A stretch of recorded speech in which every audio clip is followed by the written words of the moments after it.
For the hour. This evening I have with me political activist Mr. Anthony James.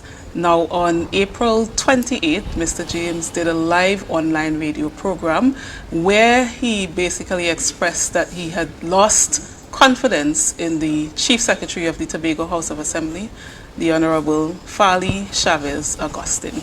This stemmed from a site visit that the Chief Secretary led with members of his executive team at the proposed site for the Marriott development. That's what we Tobagonians fondly call Back Bay, technically known as Rocky Bay. And so this evening I have with me Mr. Anthony James for us to go through a bit of what he said. He had a very explosive live, and we will share some of the tidbits with you, but we have the man himself in studio for us to really try to sift through what may have caused this sort of change of heart, because Mr. James, he joined us on For the Hour, our very first episode with Mandate Monday, and if you will recall, Mr. James said that while he did not see what was presented as a report per se, he had some concerns and so on. In the end, he still voted the executive, giving them a 7 out of 10. So we're going to talk with Mr. James tonight to find out what changed and whether it was really just the Back Bay proposed development. Good evening, Mr. James. Very, very pleasant evening to you, Ms. Lashley, and very pleasant evening to the audience. Mm-hmm. It's a pleasure and an honor to be here as usual to really speak or continue that thrust forward, because my main agenda is the liberation of Tobago. That's right. And so that when I speak is in that context. Mm-hmm. And I don't know, it's a fair deduction to say that I have lost confidence in the Chief Secretary. When I spoke on Mandate Monday, I spoke to a certain context, okay. Given the background, given all the constraints and the way they would have performed thus far, I graded them a 7 out of 10. But with respect to what I saw transpired mm-hmm. at Back Bay, to adopt that project, mm-hmm. which would have agreed to by the PNM who were in office before them. If you remember, mm-hmm. before the elections, so before this regime came into power, as far as I remember, they were not in support of that project. Right, but let me ask you this, Mr. James. One of the things I know from me looking on, and I can only talk about your public expression so far, you, during the campaign, basically advocated for the PDP. Right? No. You didn't. No, you wouldn't say that you did that. No. All right. Okay. No. So then that's my bad, and I'm going to. We got it correct on For the Hour. Some people may make their own deductions from the from my comments, and knowing that my brother is part of the PDP. Yes. So that's another thing. And I see that my family mm-hmm. supported the PDP, when I looked at, I know that there was going to be a change, mm-hmm. because you're talking 2020 is very historical and biblical, and Tobago changes after 20 years. Right. And so that after 20 years you had 6-6. And so that the momentum had already swung in favor of the PDP. Mm-hmm. So if they were going to be a winner, it would have been the PDP. The PDP. Gotcha. That was obvious. And there needed to be a change. One must understand, and to be brutally honest, the PNM cannot take Tobago anywhere. They are not from here. Mm-hmm. And that is why in the still of the night, they agreed to that project within the hungover period or rollover period within that 6-6. Right. Because the antecedent circumstance of that would have been the Sandals project. Mm-hmm. And Tobagonians would have argued strenuously and pushed back against Sandals. So let us we have, before we delve deeper into that conversation, let's share with our viewers the specific project that Mr. James is talking about. If you have not seen it just yet, we will share a short clip with you featuring the Chief Secretary, Farley Chavez Augustine, so that you can get some further context as to the proposed development.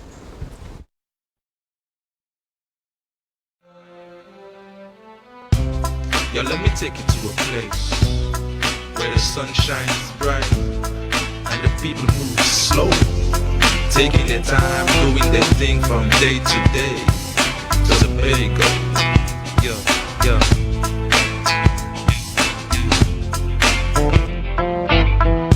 This morning we are going to do a site visit of the estate that we know as Back Bay, and we're looking at it because this is the venue that is designated for the new Marriott hotel.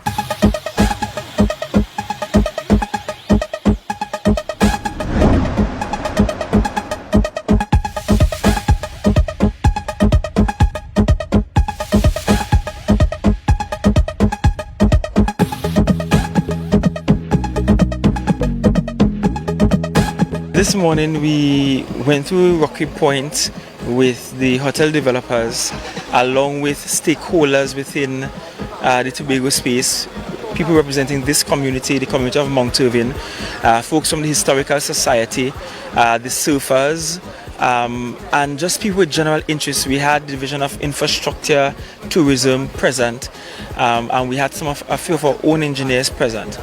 And this morning we were able to identify where some of the key historical sites are, where artifacts can be retrieved and should be retrieved. We made certain to speak to the developers about the coastal area and being able to protect the coast at all costs, and we were given the assurance that they weren't going to do anything to the beach or to disturb the coast. But we did point out where there is a need for some coastal protection implements along the estate to allow for the safeguarding of the property and the land. The development is subject to change depending on tweaking, but it's essential. The essential components is a 200 room hotel, Marriott International hotel, and with some bungalows, about 13 to 15 bungalows as an extension of the hotel, together with a villa development and a townhouse development that will all be part of the resort.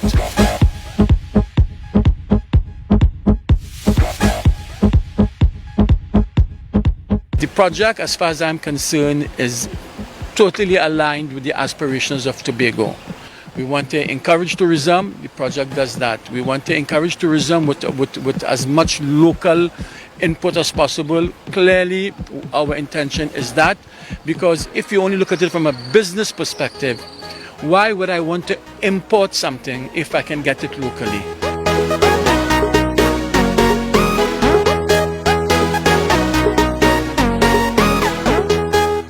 The major and most important archaeological find on the headland is an old Corlander fort. Now this was built in 1680 and it's potentially the oldest structure in the whole of Trinidad and Tobago. It's still in reasonable order and it's all there. The walls are there, slightly damaged. There's a floor beneath beautifully dressed stone blocks.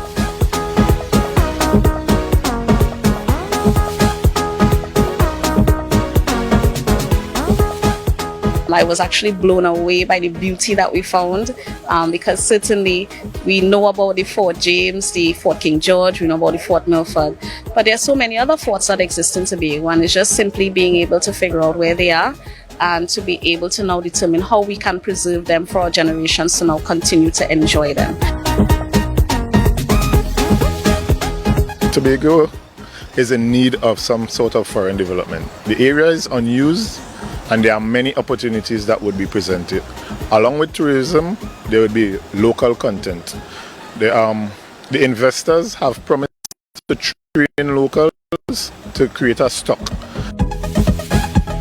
The executive wanted to ensure that we protect the interests of Tobagonians and that all the concerns of the stakeholders are heard this early on, even before the final designs are done. They came with just a mock-up of what they envision, but there will have to be some replacement of some of the buildings and shifting things around to suit the lay of the land.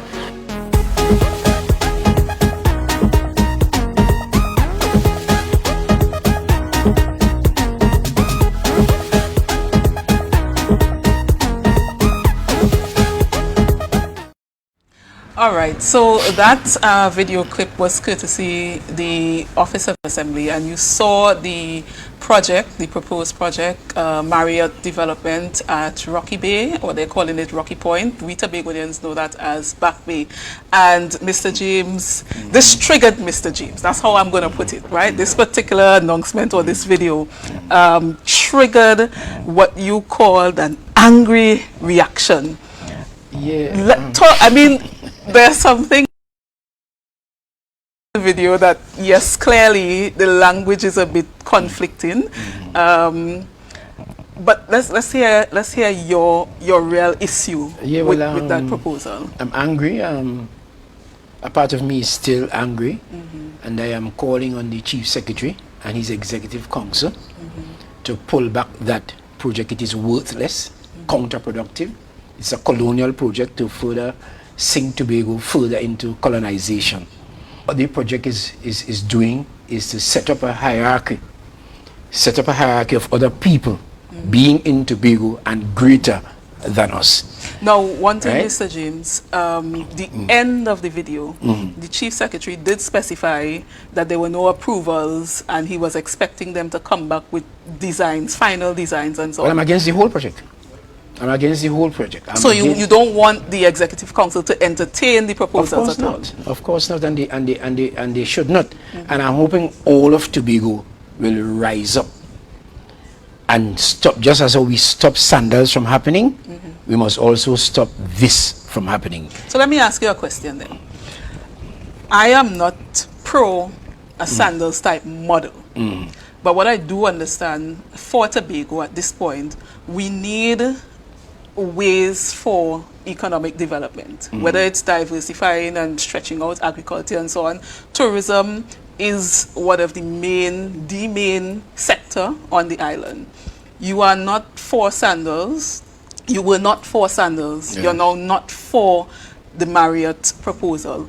What would you suggest? Because in my mind, I'm thinking if we are to do hotel development, we should go back to the sandals model. And mind you, I'm not pro that particular model, and I think my preferred hotel to stay in is the Marriott. But just that the Marriott, to me, as a layperson, does not fit with the vibe of Tobago. In terms of where they're going and what they're proposing, sandals seems as if that would be a better fit for the Tobago tourism product. I don't know if you agree, if you disagree, but what will you propose? You're against sandals, you're against Marriott. What would you propose as a potential development? Let me see that sandals did not represent economic development for you and me, the native Tobagonian. Right. Okay. The Marriott Hotel does not represent economic enhancement, empowerment of the Tobagonian like us. It doesn't at all. And if we will go forward, let's suppose sandals is complete. It's gone now, but let's just go forward hypothetically, right? That sandals was finished, or Marriott is what they're proposing, it is complete. Let us now treat with the actuality of things in Tobago. How does Tobago now benefit? In the first place, they are not partnering with us. All the profits are theirs. There will be no taxation. How do we profit? How does Tobago profit? Even the economy that is called now Trinidad and Tobago, how does it profit? Because one of the things we're not doing here is to go into data and so on. We don't analyze things in detail. When you watch American basketball, they'll tell you how many passes this person would have passed, how many rebounds. They go into every aspect of the game. But so let us go in now to every aspect, every possible aspect of this. Who will benefit? There will be a few yard boys.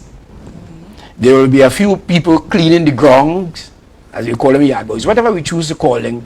There will be some people working at the bar, some working at the restaurant, and so on.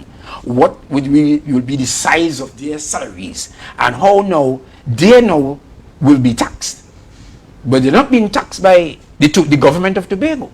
They'll be taxed by the government in the general way the government, according to the tax regime, the government of what they call Trinidad and Tobago. So I'm asking, from that one plant itself, how much revenue really is going to come in to what we desire to be a Tobago economy? Because the truth of the matter, the Tobago economy right now as it stands, as far as we know actively, not the real Tobago economy, because the real Tobago economy is worth right now about $6, $7, $8 billion in 1 year. That's the fact of the matter. But they have debarred us constitutionally. They have outlawed us from our own economy. And the same people who are proposing this, they are part of that decision, you know. So okay, right? You have you're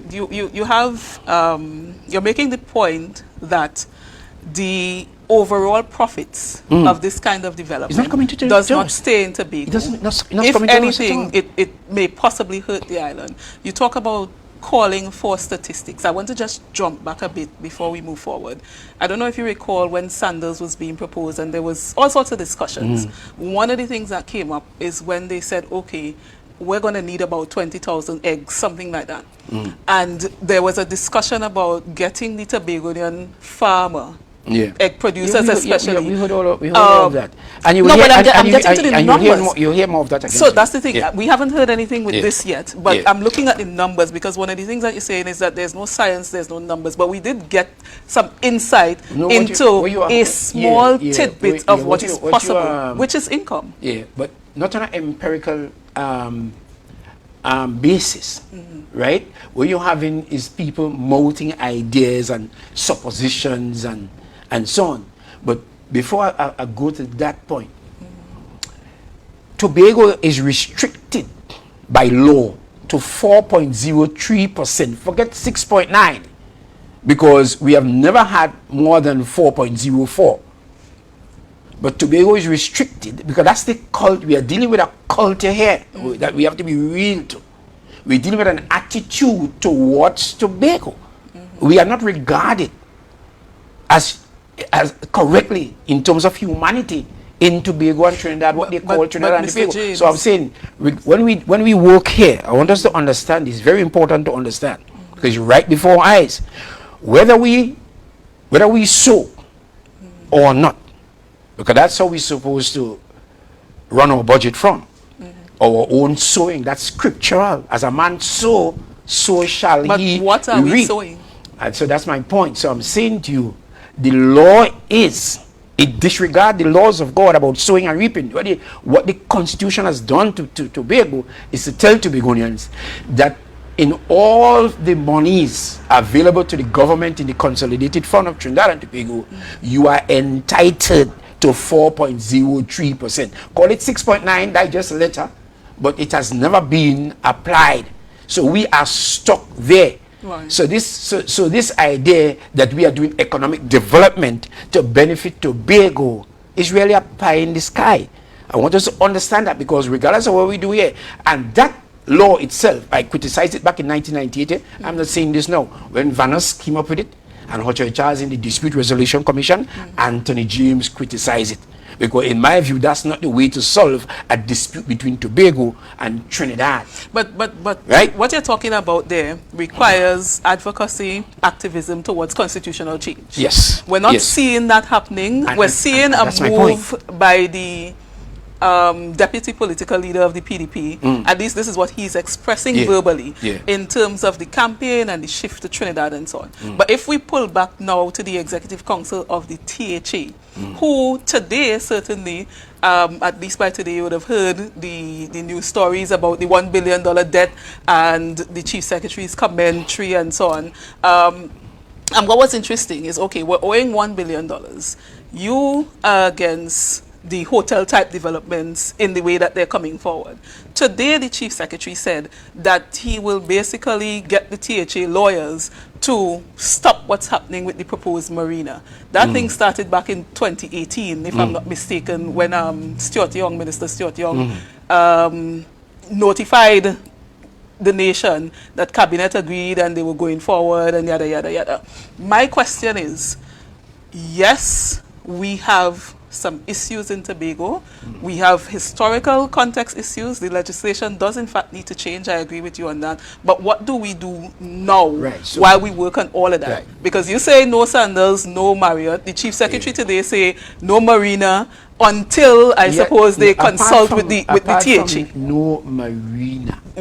No sandals. People need to get that we need to get that in our heads, and we can discuss it, right? So that, as one man even said, it was a game changer. You have so many similar projects here in Tobago, with so many people coming in, and there is no report on those things. They have not empowered agriculture in Tobago. They have not empowered farmers, whether it's egg farmer, whatever farm it is. It has not done that. Do you think that's their responsibility? Whose responsibility? You're saying they have not. Is it not our responsibility? No, when I say perhaps I use the wrong subject or word there. What I mean is that those projects, those projects have not done so. And we are not to necessarily expect miraculously. Because what they're really aiming at is this whole concept about branding, you know. Sandals wasn't doing anything here, you know. And neither is Marriott doing anything in Tobago. Let us understand that, you know. People are hearing slogans. They're using these things as slogans. And they're coming to you and tell you, well, hey, this is for you. They are selling it as that. This is for you. But really, they really came here to prosper these little native Tobagonians, really. They came here to prosper themselves. And I'm saying, what are we giving up? That's the point I'm making, you know. What are we giving up for what we are gaining? Is really basically jobs.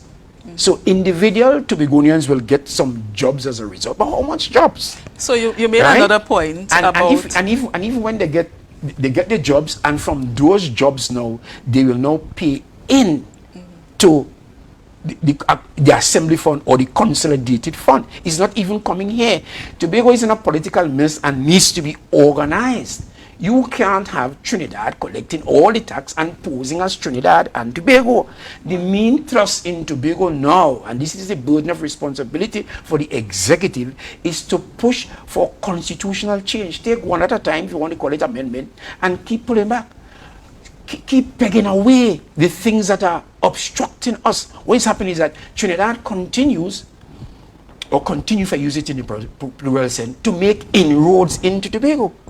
You follow what I'm saying? Tobago is not making inroads into Trinidad, and by that I mean the control that Trinidad has over Tobago and they ought not to have.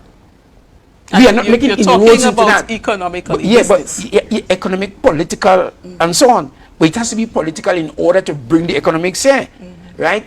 So they are making inroads. They are still poaching and so on, prospecting in Tobago. Nobody in Tobago is prospecting in Trinidad. Now, my electrical inspector. So when I speak, I'm speaking from a background, you know. But I want to ask you. Yes, to ask you. Let's go back to the money and how it relates to the THE, because unlike this particular proposal, we may not consider it foreign direct investment because the developers are a Trinidad-based company, Superior Hotels, I think, right? They are investing in bringing the brand to Tobago. You're correct about that.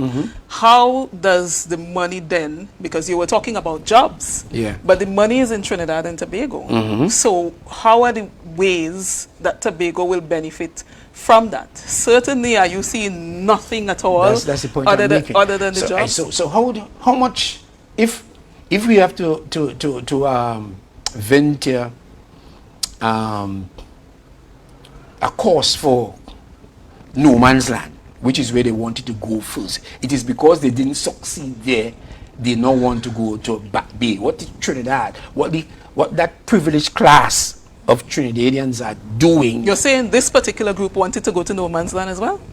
Well, it's not necessarily the particular group, you know. What you're seeing here is a class of people. We are now seeing this coming to the fore. Dr. Rowley was at the fore in the beginning. What he has done quite smartly is to withdraw himself. But who got the Executive Council in Tobago to agree to that?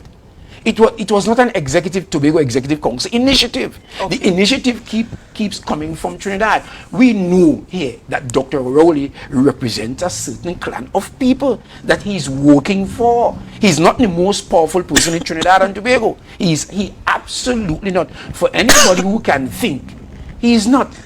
He's the prime servant or the prime minister of that particular interest that controls the money and they control the money and they promote him to the front. In fact, that was one of the reasons why he and Mr. Manning fall out. That class of people was supporting Dr. Keith Rowley. They were not supporting Mr. Manning, right? So they're coming. So sometimes my language, I have to really tell back my language, because Bob Marley's songs are very instructive as to what is going on here. So they didn't succeed with the Sandals. The strategy has changed. They come now to Back Bay.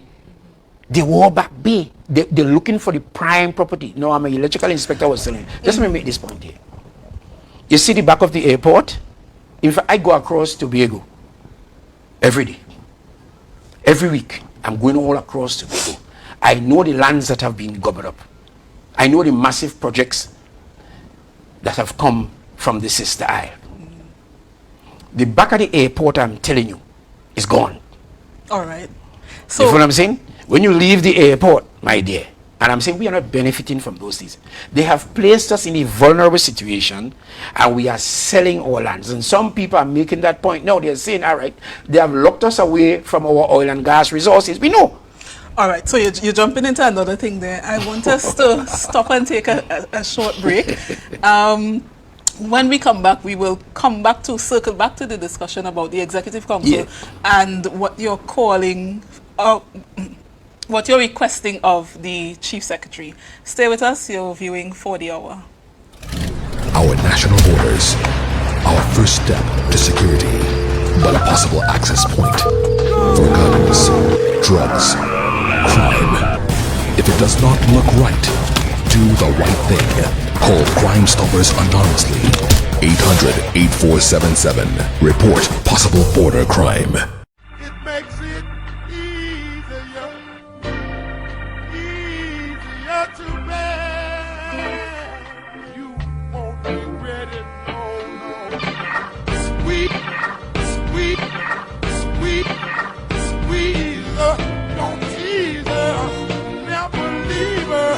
Got to talk, man, got to talk, man, got to talk, man, got to talk, man, got to talk, man, got to talk. Squeeze her, don't tease her. There's a taste in the air everywhere. Feel the vibe, cause it's something to share. Smooth, rich and creamy, you'll find it right here. Makes you smile, relax a while, it's fun and good cheer. Ooh, enjoy every scoop. Ooh, every taste will get you hooked. Flavors that you love, a combination special. Come along, enjoy your treats. This is Uncle Pete's. Tobago Glass Supplies has been a leading name for over 37 years in the glass and aluminum market in Tobago. We provide an extensive range of high-quality, innovative aluminum and glass products for commercial and residential use. Competitive prices with superior and professional services by committed employees who are guided by rigid quality standards. Tobago Glass Supplies specializes in the manufacture and installation of glass and aluminum products that are essential to today's homeowners and the business environment. We are engaged in marketing, sales, and installation of a variety of products. These ranges from windows and doors to necessities such as mirrors for homes and vehicles, designed and manufactured in-house or imported.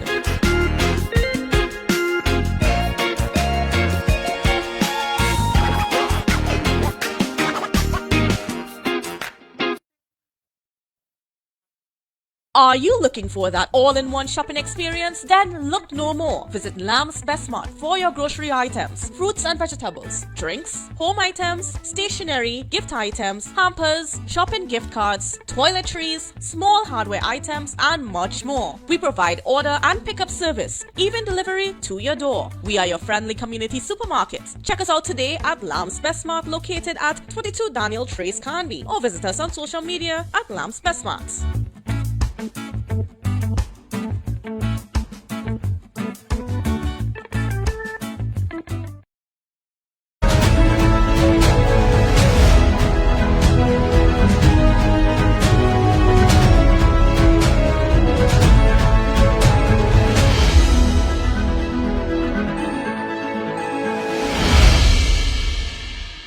All right, thank you for staying with us. You're viewing For the Hour. My name is Glendora Lashley. If you're now joining us, we have Mr. Anthony James on with us, political activist, and we're talking about Mr. James's view that the current executive, chief secretary in particular, isn't the right choice right now to take us forward. Mr. James was triggered when he saw the site visit by the Chief Secretary, led by the Chief Secretary and some members of his executive, to the Back Bay proposed Marriott development, Marriott hotel development, which is being proposed to be done through Superior Hotels, a local development group in Trinidad, right? And so we're talking about foreign direct investment versus local investment. In this case, Superior Hotels is based in Trinidad and Tobago, so it can be considered local investment because there's no foreign anything. This is it. What's essentially happening is that we're buying a foreign brand, Definitely. right? However, Mr. James, you had on the 28th, prior to now, questioned the model or the returns from existing properties, right? Because you mentioned some properties here in Tobago and you said, listen, we've done this already. Let's see what the returns are. Yeah. And we will have a clip of you saying that to kind of, you know, bring context to it. But that's very important.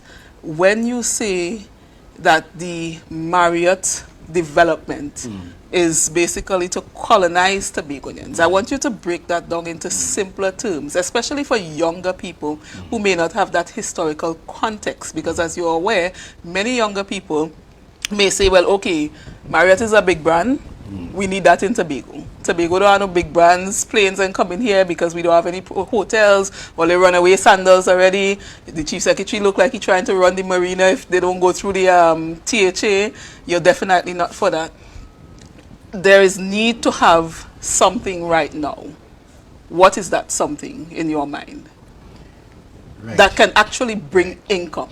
Because this is the challenge of the THA. You see, Mr. Manning said in 2005, and I think it was right at the Market Square when he said that.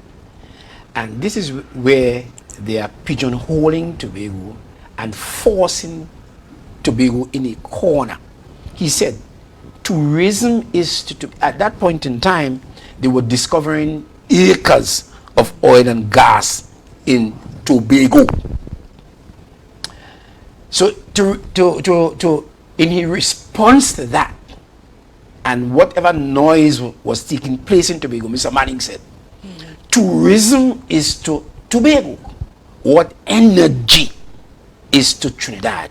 It is a known fact, because you have Ibis, that is off Plymouth down there, that's an oil field. You have Poinsessia and Hibiscus. Those are oil fields feeding Trinidad and Tobago for years in Tobago's water. So he had known, right? So he's saying energy is to, tourism is to Tobago, where energy is to Trinidad. So they have decided in Trinidad, it's not we making that statement. And Mr. Manning was not speaking for Tobago because they are anti-Tobago. So clearly he was speaking from a colonial mind and a colonial perspective. So are you saying tourism is not, it doesn't represent what he's saying? I'm saying that tourism is not to Tobago what energy is to Trinidad. Okay. I am saying that energy is to Tobago what energy is to Trinidad. In the same breath, I can say that tourism is to Trinidad. And I'm sure that Trinidad makes more money in tourism than Tobago. Nobody is saying that. I'm saying, and where is the data? Who decides that Tobago's course must be tourism? And what kind of tourism I'm saying to? What we are calling tourism is not in fact tourism. Tourism, let me break it down. In a home, I am in charge of my home, of my house, and I'm inviting guests. When the guests come, I am the host and I am doing the profiting. The guests coming and spending. What is happening in Tobago is that Trinidad controls the kind of tourism they are talking about. Trinidad controls that tourism product in Tobago. That's the fact. Tropicus, Crown Point on the Bay, Crown Reef, Store Bay Holiday Resorts, the one in Speyside up there, all over. That's what they're doing. So they control that product. We are not we are not selling. What's going on in Castara is more like us. Which is what I want to come to. You know what I'm saying? You have more years than me, so yeah. you know what happens. And so first of all, we need Tobagonians who have invested in that way, because yes, you're right. Yeah. These properties, it's not tourism. The majority of them are not Tobagonian owned. It's not tourism. Right? And they're not paying the taxes here either.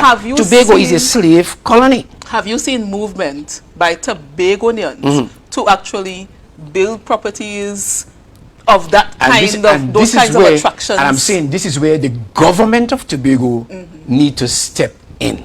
They are the ones to step in here and identify an economic and political need in Tobago, forming partnerships and so on, because this is our economy. What is happening is Trinidad wants to decide the economics of Tobago. Superior Holdings, along with Dr. Keith Rowley and Ansel Dennis, the PNM in Trinidad, and the little council in Tobago, the little irrelevant council where Tobago is concerned, but relevant to them, important to them.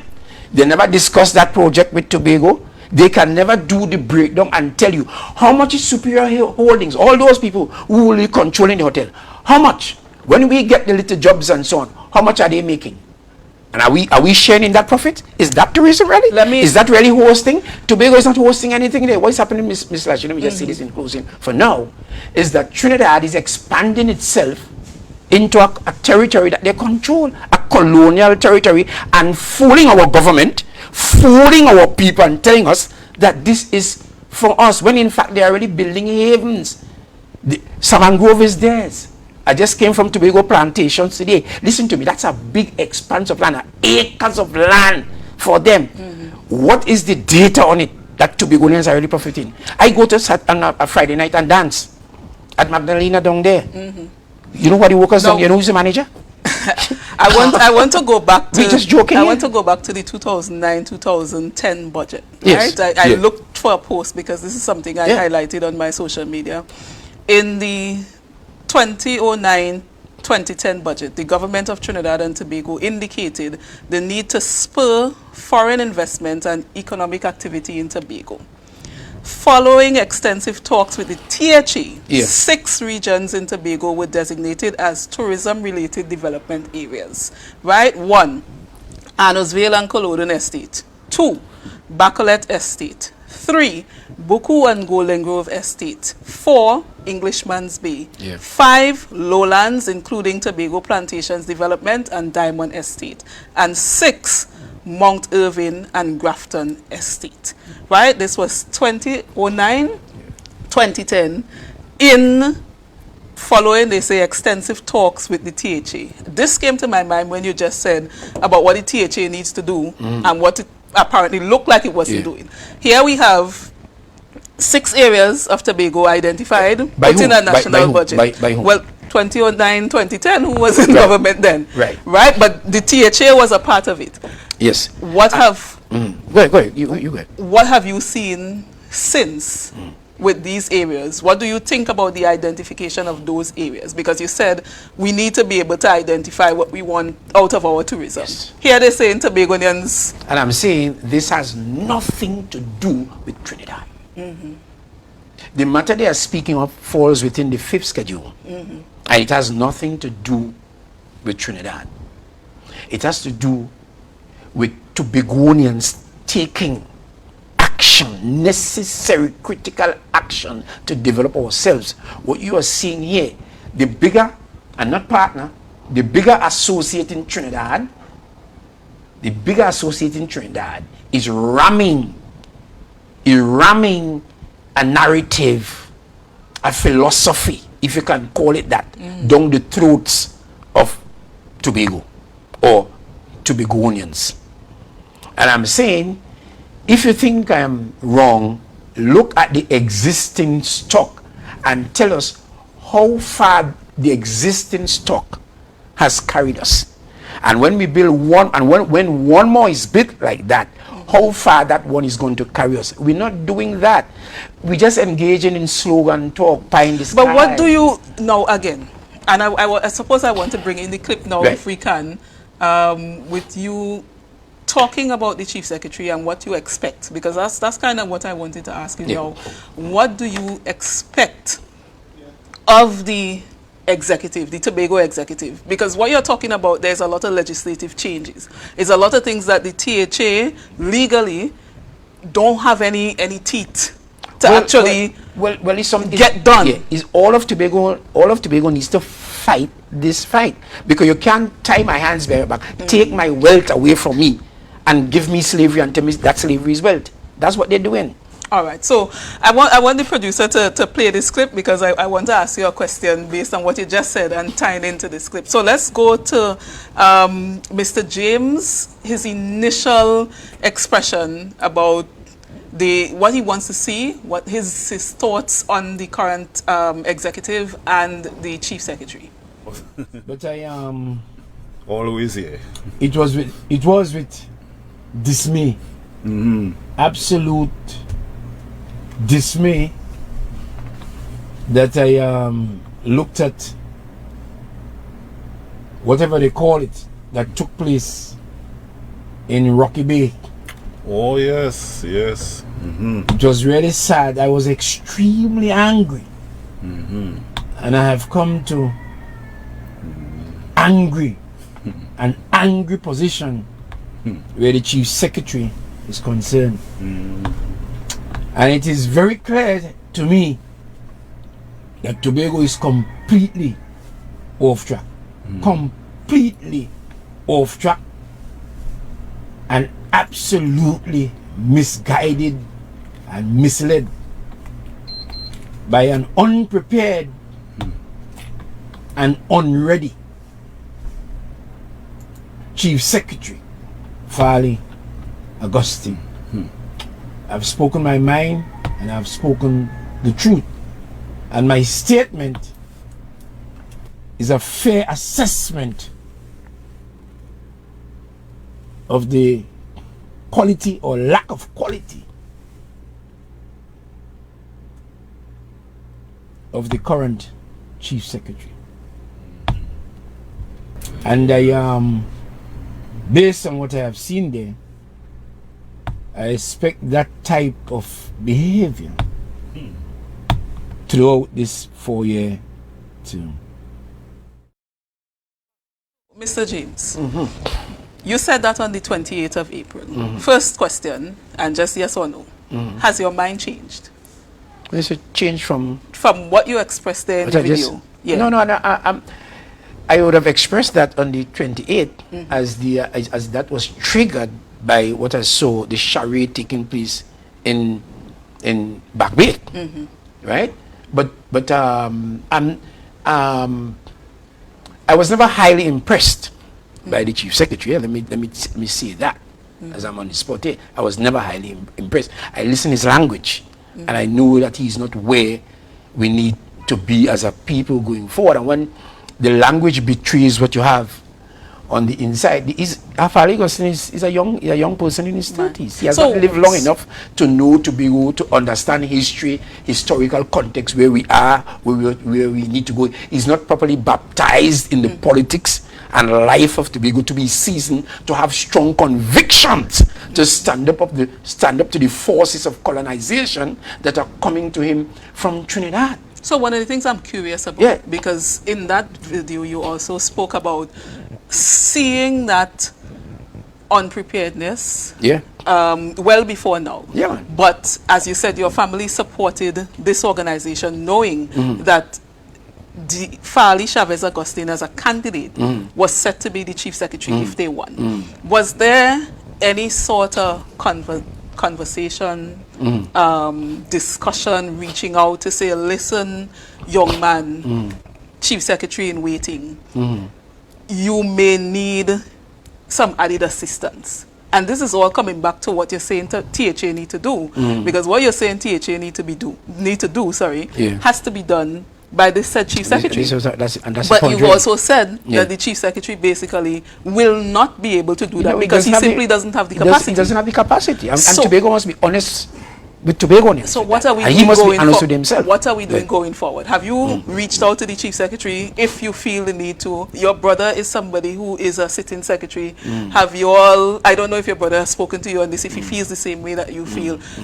The chief secretary is the chief secretary, and more than likely he may be there for 4 years, as you say, right? Seeing what your position is, based on what you've seen and how you feel, what intervention has to happen to be able to get the chief secretary to where you feel that he needs to be? Well, I don't know that he can do it. That's the point. And we say honestly. Everybody comes with limitation. Everybody has the extent of their own capacity. I have an extent to my capacity. He has, you have. So we have to be fair to that, right? Can he have advisors? Well, he has advisors. The advisors themselves are limited. And you see, if the people of Tobago listen carefully. Now, you had a situation where you had the PNM there. PNM is not from Tobago. Right? And how can you dismiss the Tobago born and bred people, even though they belong to a Trinidad-led party? They're all Tobago. But even in that sense, you're contradicting the whole context of the Tobago House of Assembly. How could the Tobago House of Assembly that came about as a result of a motion that was moved for Tobago to govern Tobago, and a party that is headquartered by the same colonizer is in charge of them here? Okay, so we need to be honest with that also. All right, and that's a discussion for another one. So let's come back to the chief secretary. Again, you're seeing deficiencies, you've raised them. And I'm exploring this because you're clearly not the only person that have said this. You are probably the bravest one to just say it out loud. My question, however, is this. If so many people supported the PDP, knowing full well that Farley, Chavez, Augustine would be the chief secretary, was there any move prior to the election to say, we're here to support you policy-wise. We don't need to be a paid advisor, but there's several things that perhaps may need our knowledge and our experience, that kind of thing, particularly in a way that doesn't come across as if you're belittling the chief secretary. And I'm saying that because humans are humans, and how we talk to people in Tobago is important. So I know, because I know of another older senior person, very experienced as well, but the way that person speaks may just come off as, antagonistic towards the chief secretary. And you wouldn't blame the chief secretary if he doesn't listen. But in this case, you are highlighting deficiencies that are serious deficiencies, if they are in fact the deficiencies. What's the plan to help the chief secretary move forward to where you think he needs to be? Because you're saying he don't have it, but he's the chief secretary. Right. So Tobago first has to analyze where Tobago is and where Tobago needs to be. We have to understand the history of colonization, the history of Tobago where we are. We have to understand what is right for us and what is wrong for us. We need to understand those things, and we must have solid convictions where those things are concerned. I'm saying the chief secretary is in his 30s.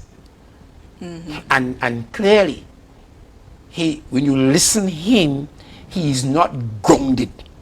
He's not grounded in philosophy. He's not grounded in ideology. He's not grounded in the politics. He's not grounded in history. These are brutal facts that we must face. Many people knew that. What's happened is that there was a desperate move to remove the PNM in Tobago. It's that people are just going around and they are buying candidates. Those things are happening. I'm telling you. Am I wrong? people are buying candidates, they are picking up candidates. After you win your seat, you have a history to evolve. You have a history to go forward, and you have a context with Trinidad that you have to overcome. But can you stand up in the same room with Dr. Rowley and tell him no? Can you come across to all the cohorts that you're going to meet with and match them intellectually, match them philosophically, match them, not just match them, but outmatch them? You follow what I'm saying? So when I speak, no disparaging to the Chief Secretary. I do not mean that. I'm just speaking the fact. Yeah, Mr. James, I think the trouble that I'm having, right? And it's, let's get to the heart. The trouble that I'm having is that, as you said before, several people, because like I'm saying, you're not the only person having this conversation. People are having it. But you just said... Well, you know, Mr. Duke, you know. Let us go back. Mr. Duke himself said that, you know. Well, Mr. Duke had said that, Mr. Duke is a different scenario. Yeah. We're talking about the people who sat there, looked at the PDP, perhaps wanted the PNM out of office. And you just said several people knew, okay, the potential Chief Secretary at the time did not have the needed capacity. But everybody waved the flag and we say, well, okay, we're voting and we voted him in. Well, he is there now. Yes, well. He is there now. What are you going to do? What is expected? Move a no confidence motion? No, I'm not suggesting that at all. So what I'm saying to you is that it seems to me that it's extremely hypocritical in general that people would sit back, look at a young Farley, Chavez, Augustine, aspiring to be the Chief Secretary, see the weaknesses, say nothing at the time, at least perhaps not to him, I don't know, do nothing about it. But because there's that goal to get the PNM out of office, we all go forward, the PNM is out of office, and now the complaints are just coming in. I am curious about several things. How many people have spoken directly with the Chief Secretary about some of these concerns? How many people are willing to say, well, okay, let's perhaps get a council of elders or something, I don't know, to come out and say, because yes, we understand, the Chief Secretary is new, not only to the politics right now, but he's new to the THA in the capacity that he's functioning. Right? So, I suppose we may expect that they're advisors. Now, you say he has advisors. I only know of one advisor named by the Chief Secretary, and that person is Anselm Richards, named as technical advisor to the Division of Finance. I don't know if the Chief Secretary have advisors to the Chief Secretary. Right? Outside of those paid advisors, the people in the background who know the run-ins. The Chief Secretary was not here. The Chief Secretary made a statement today that he was not aware of the marina and so on. When I read it initially, I was thinking this was out in 2018, somewhere there. But then he may have been tied up doing something else, or it could be that he meant the central government did not notify him that, okay, we're going to take this action now. But the point of it is that the Chief Secretary will need those older, experienced, competent people. Not just people who could see all the flaws, but you have to know what positive results or positive value we're adding to the Chief Secretary. And that's the challenge I'm trying to figure out. Have you had conversations with other people about how we could perhaps approach the Chief Secretary to help him? One of the things that I've done, the things that I've spoken, I did not speak them in a corner. All the political ideas that I'm speaking here now, and I am not now speaking them in 2022 nor 2021. Right. In fact, his political leader is a political student of mine. He was in my organization, the Tobago Liberation Movement. Okay? And so Mr. Duke, where he may not be at my level, but he certainly has heard the issues. You follow what I'm saying? Right? So I don't know that. So I've been speaking these things. He's been hearing and so on. Mr. Augustine has to first accept the fact that he needs guidance. He has to accept. Mr. James, we're out of time. I don't know if I agree with your last statement, but I respect that that's how you feel. Because I'll tell you something I'm going to accept that that's how you feel. I'll tell you something I said to another senior person, very experienced in the politics, who also early on started talking about inefficiencies and so on that they were seeing in the young executive and our Chief Secretary. And my thing was, listen, you can't expect the Chief Secretary to come to you. you might look at the Chief Secretary and say, Chief Secretary young, inexperienced, you know what's going on, you know, kind of giddy. This is part, unfortunately, it's part for the course, But, because we voted for the Chief Secretary. So how do we go forward? I want your closing remarks in 2 minutes. My dear, 2 minutes, Mr. James, 2 minutes. How should I really respond to you there? Because I don't want you to, I am not singling out the Chief Secretary. No, I You know what I'm understand. saying? I am just speaking as a Tobagonian from historical context, a man concerned. I've been in the trenches a long time. I started off in the late 1990s articulating for constitutional reform. And when I speak, I am speaking from that context. That is the Tobagonian context. Self-government is the Tobagonian destiny. We could try how much to run from it, but we will not get anything done until Tobagonians are sovereign. We will be made to look like fools, Trinidadians, especially those privileged class of people. They will laugh us, they will laugh our representatives, they will laugh us. Because here it is, that we have billions of dollars in oil and gas, and they are ramming tourism, which is not ours either. As I have shown you there, the tourism product they are talking about is not ours. And apart from that, all we are limited to, even though we work and we get $5 billion in Tobago, we are only guaranteed 4.03. So we are already working for Trinidad. I'm saying the Chief Secretary has to be honest with himself. A lot of conversation going on. He must be listening. He has to understand his own deficiencies. People hire counselors because what is happening also. I see that, and I say, but I am speaking from where my head is. I see people are wrong. One minute to I Mr. see James. people are wrong. The Chief Secretary there as advisor. You say you know of one. That's an advisor in finance. I know one person amongst us an advisor. Even during the election. So I don't know what is going on. During the election, you had Winford James. If what I'm saying, you have Vanos James. There's also Ashwood Jack. There are people around. Hotel Charles is always willing. But what you have to also ask yourself. Where is the last statement? Where are we going out now? Where are those minds? Are those minds unwavering where the Tobagonian destiny, the right of the Tobagonian is concerned? When you know you're right, let me tell you something. I'm closing it. Yes, Closing it. If population of Tobago is 65,000, use the same demographic of men and women and put 65,000 Euro Americans in Tobago today. The kind of nonsense conversation we carry on, the men carry on a conversation. From time they land here, they establish what is Tobago, and they're running the show for themselves. So you see why I'm having a hard time? We're gonna go. Mr. James, there are many things that you've said that personally I agree with you. I do have some serious challenges. I do have the challenge that people sat there, knew what was happening, said nothing, and now coming to say something. I want you to respond. We're going on. I do have a challenge as well, Tobagonians, that there's an expectation that the Chief Secretary know his shortcomings. The Chief Secretary is quite young. Many of us were there before. When we're moving through life in those earlier stages, even as you get older, you're making a mistake and you really don't know. Somebody got to tell you, or you're going to learn the hard way.